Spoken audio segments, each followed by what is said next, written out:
अस्सलाम वालेकुम।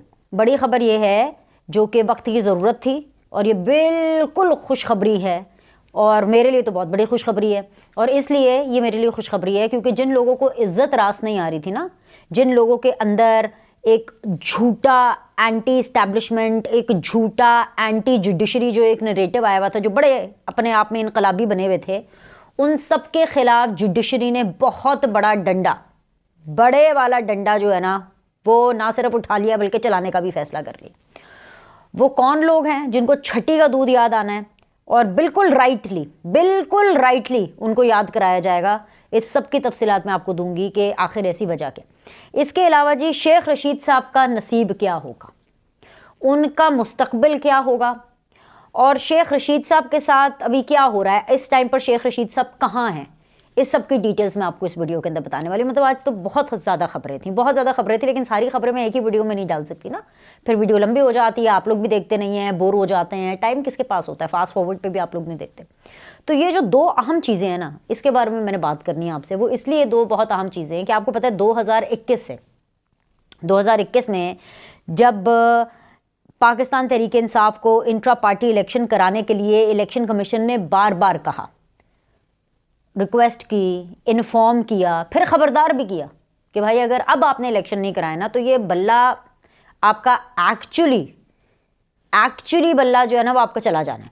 इन्होंने इतने अपनी खुमारी दिखाई, इतनी ओवर कॉन्फिडेंस के अंदर ये डूबे हुए थे कि इन्होंने कहा कि ऐसी की तैसी, क्योंकि उस टाइम तक पाकिस्तान तहरीक इंसाफ और इमरान खान साहब को मेरिट पर फैसले क्या होते हैं वो तो पता ही नहीं था ना, क्योंकि उनको तो इससे पहले इस्टेब्लिशमेंट भी जो है वो फैसिलिटेट कर रही थी, सहूलतकारी हो रही थी, और उनको इससे पहले जो है अदालतें भी जो है उनकी सहूलतकारी कर रही थी। यानी कि पूरी की पूरी जो पाकिस्तान की कायनात है ना, पूरी कायनात की बात नहीं करी, जो पाकिस्तान की कायनात है वो इससे पहले इमरान खान साहब को पालने में, पोसने में, खिला पिला के, नाज नखरों के साथ, लाड प्यार के साथ परवान चढ़ा रही थी कि भाई ये होगा हमारा वो स्टार खिलाड़ी और ये साहब होंगे जी हमारे बेसिकली त्रोप के किसके खिलाफ, नवाज शरीफ के खिलाफ। किसके खिलाफ? ये जी जरदारी के खिलाफ हैं। तब तो इमरान खान साहब के साथ ये सूरत हाल थी, तो इमरान खान साहब को तो पता ही नहीं था ना कि मेरिट क्या होता है और कभी उनके ऊपर भी ये मेरिट अप्लाई होगा।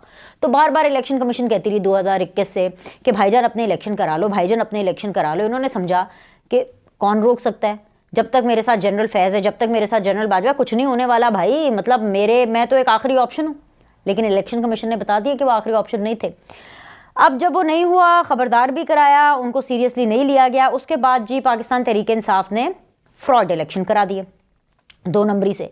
अब जब फ्रॉड इलेक्शन करा दिए तो उसके बाद जब फैसला आया सुप्रीम कोर्ट से इस फ्रॉड इलेक्शन के ऊपर, अब देखिए जो फ्रॉड इलेक्शन है उसका फैसला ये थोड़ी ना हो सकता है कि हाँ जी आपने फ्रॉड किया, जाओ जाओ हम तुम्हें छूट दे देते हैं। ये किस किताब में लिखा है, ये किस दुनिया के किस मुल्क में होता है, किस कोने में होता है? दुनिया में सबसे बड़ा 2 नंबर मुल्क भी निकाल ले ना, कि जहाँ पर एक्चुअली वो बनाना रिपब्लिक हो और वहाँ पर कोई असल में आइन और कानून का कोई बोलबाला ना हो और वहाँ पे सिर्फ और सिर्फ गुंडागर्दी और मनमानी चलती हो। उन ममालिक में बिना, अगर आप ये PTI के इंतखाबात जा कर के उनको दिखाएंगे ना कि जी ये इंतखाबात हुए हैं और ये इंट्रा पार्टी इलेक्शन इस तरह से हुए हैं, वो भी इनको रद्द कर देंगे, ये मैं आपको बता रही हूँ। लेकिन सुप्रीम कोर्ट ने क्या डिसीजन दिया कि भाई सारे चाचे मामे चौधरी बाहर निकल आए कि जी हमसे ज़्यादा जमहूरियत किसी को पता नहीं है, सुप्रीम कोर्ट से ज़्यादा गैर जमहूरी कोई चीज़। भाई क्या जमहूरियत के ऊपर अमल करना सिर्फ सुप्रीम कोर्ट की जिम्मेदारी थी, PTI की जिम्मेदारी नहीं थी? ये तो बड़े आए थे कि हम तो बहुत मुख्तलिफ लोग हैं, हम तो बड़े अलग लोग हैं, हम तो बड़े इंसाफ पसंद लोग हैं, हम तो बड़ी जमहूरियत पसंद लोग हैं। तो भाई जो पॉलिटिकल पार्टीज़ जिनको जमहूरियत के ऊपर चलना होता है वो क्यों नहीं चलती? जैसे PTI है, वो तो अपने आप को जमहूरियत के चैंपियन कहती थी कि जितने जमहूरी हम हैं उतने तो कोई हो नहीं सकते, तो अपना काम ठीक करना था ना, अपना काम ठीक नहीं किया। अब बदले में क्या है जी, वो तमाम लोग, जब नवाज शरीफ को निकाला सुप्रीम कोर्ट ने पनामा से, तो हमने देखा कि जितने भी एंकर्स थे वो 1 साइडेड टॉक शोज़ करते थे। सब मेरे कॉलीग्स हैं, मैं सबके नाम भी ले सकती हूँ, मुझे किसी से डरी नहीं है, किसी से लेके थोड़ी ना खाती हूँ। बट द प्रॉब्लम इज़ कि मैं नाम लेना शुरू करूँगी ना तो मैं खामखा उन लोगों को इंपॉर्टेंस नहीं देना चाहती। लेकिन हम सबको पता है कि किस किस TV चैनल के ऊपर किस किस एंकर ने नवाज शरीफ के पनामा के केस में अकामा निकलने पर, उनको घर भेजने पर शादियाने बजाए और वन साइडेड शो किए। मुझे ये भी अच्छे तरीके से पता है कि वो एंकर्स कौन थे, मुझे ये भी अच्छे तरीके से पता है वो टीवी चैनल्स कौन थे, और मुझे नहीं, आपको भी पता है, हम सबको अच्छे तरीके से पता है कि वो ट्विटर हैंडल कौन से थे, हम सबको पता है कि वो यूट्यूबर्स कौन से थे, हम सबको ये पता है कि वो रिपोर्टर्स कौन से थे। गला फाड़ फाड़ के, चीख चीख कर खुशी से ये अनाउंसमेंट कर रहे थे जब नवाज शरीफ का डिसीजन आया, सुप्रीम कोर्ट ने डिस्क्वालीफाई कर दिया, लाइफ टाइम डिस्क्वालीफाई कर दिया। उनमें से अब कुछ हजरात तो माशाल्लाह बाहर बैठे हुए हैं, मुल्क से बाहर हैं। डर लगता है जी उनको अपने मुल्क के अंदर, बहादुरी का आलम देखें कि उनको डर लगता है और बाहर बैठ करके जस्टिस काजी फाइज ईसा साहब के ऊपर जो है चढ़ दौड़ने की भरपूर और नाकाम कोशिश कर रहे हैं। ये है वो लोग, ये वो लोग हैं जिनको जनरल बाजवा और इमरान खान का जो ब्रेकअप है ना वो हजम नहीं हो रहा। भाई बाजवा साहब चले गए, जनरल फैज़ हमीद साहब चले गए, इमरान खान साहब भी चले गए, वो नहीं है इलेक्शन में, तो भाई आप लोग को किस चीज़ की तकलीफ हो रही है?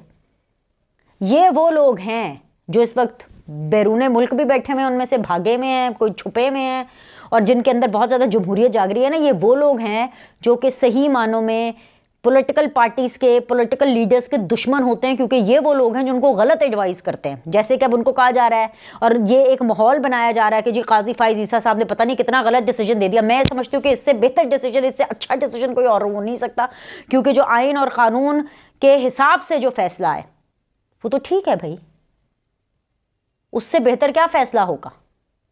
अब मामला यह है कि अब काजी फाइज ईसा साहब बेचारे तो कुछ नहीं बोल सकते, बेचारे इसलिए क्योंकि वो चीफ जस्टिस ऑफ पाकिस्तान है, तो वो उनका काम एक्सप्लेनेशन देना थोड़ी है।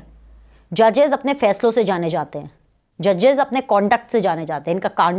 जो इनका काजी फाइज ईसा साहब का जो कॉन्डक्ट है, जो इनके फैसले हैं, वो इनके बारे में बोलते हैं कि काजी फाइज ईसा साहब किस कैरेक्टर के इंसान हैं, एक स्ट्रॉन्ग इंसान है, बाय द बुक चलने वाले इंसान है, तो वो तो अब कुछ नहीं बोल सकते। लेकिन भाई पाकिस्तान बार काउंसिल और सुप्रीम कोर्ट बार, इन्होंने ना सिर्फ प्रेस कॉन्फ्रेंस की, ना सिर्फ ऐलान किया, इन्होंने सही डंडा चुक लिया है।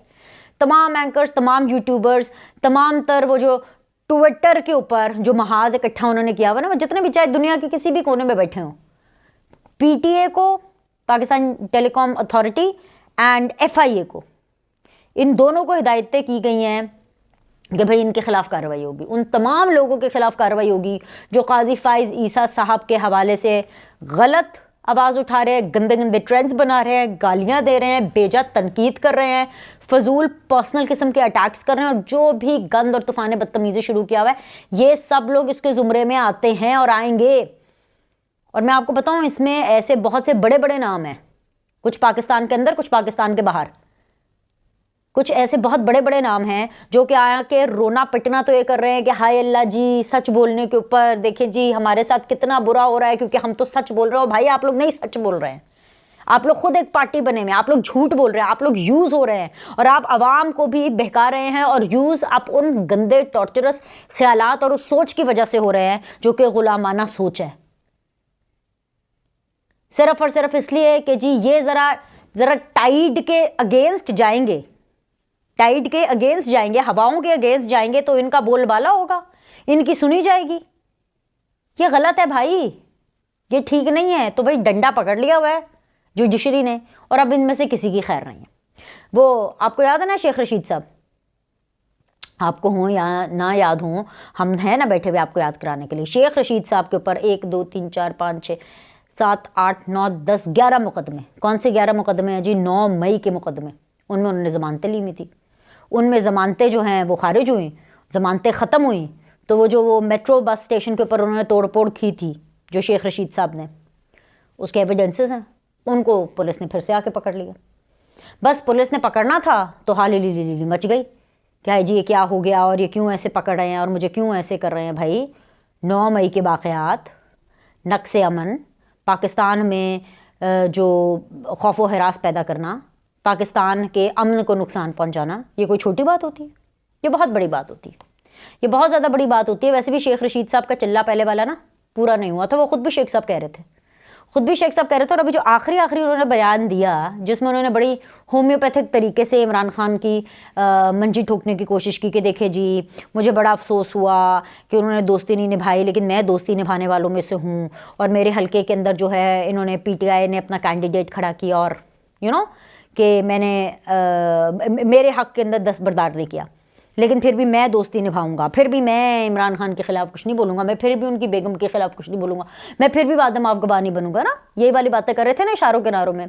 अब आप मुझसे लिखवा लें, शेख रशीद साहब का जो मुकद्दर है, जो उनका नसीब है, वो उनको जेल में रखेगा, जेल में ही लेकर के जाएगा। और अब शेख रशीद साहब जो जो बातें उन्होंने उस वीडियो में की थी ना कि मैंने नहीं की और मैं नहीं करूँगा, वो सब बातें अब वो ना सिर्फ करेंगे बल्कि आगे इंटेंसिटी के साथ, शिद्दत के साथ वो अगेंस्ट इमरान खान भी बोलेंगे, अगेंस्ट पिंकी पीरनी भी बोलेंगे। वो ऐसी ऐसी बातें करेंगे और ऐसे ऐसे राजों से पर्दा उठाएंगे कि हम सबको पता लग जाएगा। और जब फिर शेख रशीद साहब पर्दा उठाएंगे ना, आपको पता ना किस हद तक, किस पाए की तूफान बदतमीजी वो करते हैं, तो वो ये करेंगे। और इसलिए नहीं, आपने ये नहीं समझना कि जी उनको कोई फौज जो है वो कोई डंडा करेगी या उनको क्या कहते हैं कि कोई टॉर्चर किया जाएगा, नहीं, इसलिए नहीं। इसलिए क्योंकि जब आप इकट्ठे बैठ करके साजिशें करें, इकट्ठे आप रल मिल के, जैसे कहते हैं ना पंजाबी में, रल मिल के आप जो हैं पाकिस्तान को नुकसान पहुंचाएं, रल मिल के आप ये प्लान करें कि आपने पाकिस्तान के सबसे मुनज़्ज़म इदारे की ईंट से ईंट बजा देनी है, आपने फ़ौज के डिसिप्लिन को ख़राब करना है, आपने फ़ौज को ललकारना है, सिर्फ इसलिए कि जी फ़ौज बैकफुट पर चली जाए, आपसे डर जाए।